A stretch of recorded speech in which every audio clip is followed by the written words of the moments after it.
মোৰ অন্য এটা ভিডিঅ'লে আপোনালোক সকলোকে পুনৰবাৰ স্বাগতম জনালো।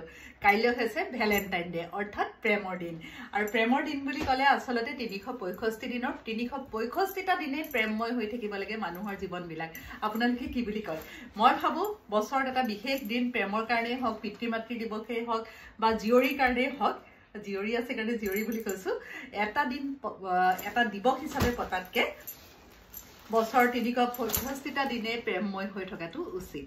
যিয়ে নহওক সকলো প্ৰেমিক প্ৰেমিকালৈ, প্ৰেমিক প্ৰেমিকা মানে মই যুৱক যুৱতীসকলক উদ্দেশ্য কৰি কোৱা নাই, নিজৰ মাক দেউতাকক ভাল পোৱা, নিজৰ বাই ভনী ককাই ভাই, নিজৰ স্বামী আত্মীয় স্বজন সকলো, গছ লতিকা পশু পক্ষী জীৱ জন্তু সকলোকে ভাল পোৱা সেই প্ৰেমময় মানুহ আৰু জীৱ জন্তু সকলোলৈকে মই প্ৰেমৰ দিৱসৰ শুভেচ্ছা জ্ঞাপন কৰিলো।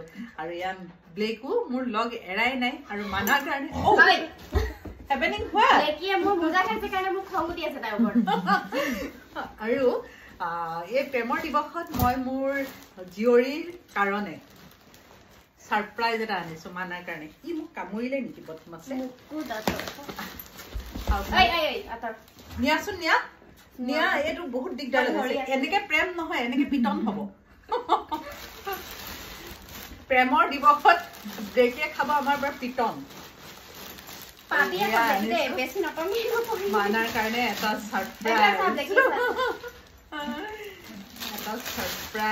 ছাৰপ্ৰাইজ আপোনালোককে দেখাব খুজিছো।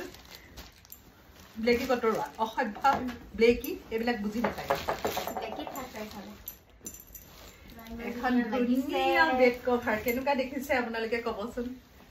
এইখন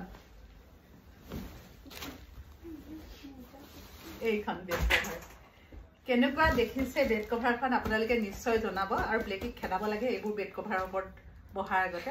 ইয়াতে কিন্তু প্ৰেম চেম নচলিব বেড কভাৰৰ ওপৰত।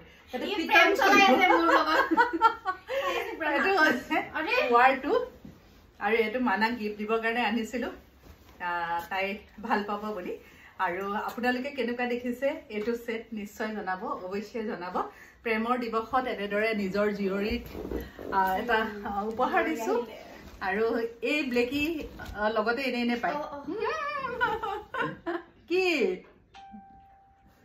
সকলোৰে জীৱনবোৰ প্ৰেমময় হৈ থাকক, আনন্দময় হৈ থাকক, প্ৰেমেৰে উপচি পৰক ভূমণ্ডল। প্ৰেমৰ দিৱসৰ আকৌ এবাৰ শুভেচ্ছা জনালো। Happy Valentine day